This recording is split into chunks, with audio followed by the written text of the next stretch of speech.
ছোট পর্দার জনপ্রিয় অভিনেত্রী শবনম ফারিয়া একসময় নিয়মিত অভিনয়ে দেখা গেলেও এখন তিনি কন্টেন্ট ক্রিয়েটর হিসেবে নিজেকে পরিচিত করছেন। তার ফেসবুক অ্যাকাউন্টে গেলেই তা দেখা যায়। তবে সামাজিক যে কোনো সমস্যা নিয়ে বরাবরই সরব এই অভিনেত্রী। ৫ আগস্ট দেশ ছেড়ে পালিয়েছেন শেখ হাসিনা। তার চলে যাওয়ার পর অন্তর্বর্তীকালীন সরকারের শপথ গ্রহণের পর দেশবাসী নতুন আশায় বুক বাঁধছেন। সবার প্রত্যাশা নতুন আঙ্গিকে সাজবে দেশ, সেই আশায় বুক বেঁধেছেন এই অভিনেত্রীও।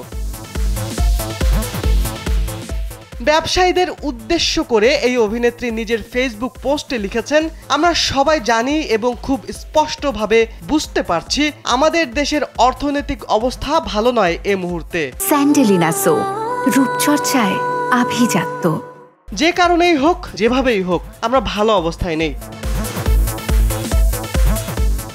দেশি পণ্য কেনার আহ্বান জানিয়ে ফারিয়া আরও লিখেছেন, আমরা যে যার জায়গা থেকে একটু চেষ্টা করতে পারি এই অবস্থার পরিবর্তন করতে।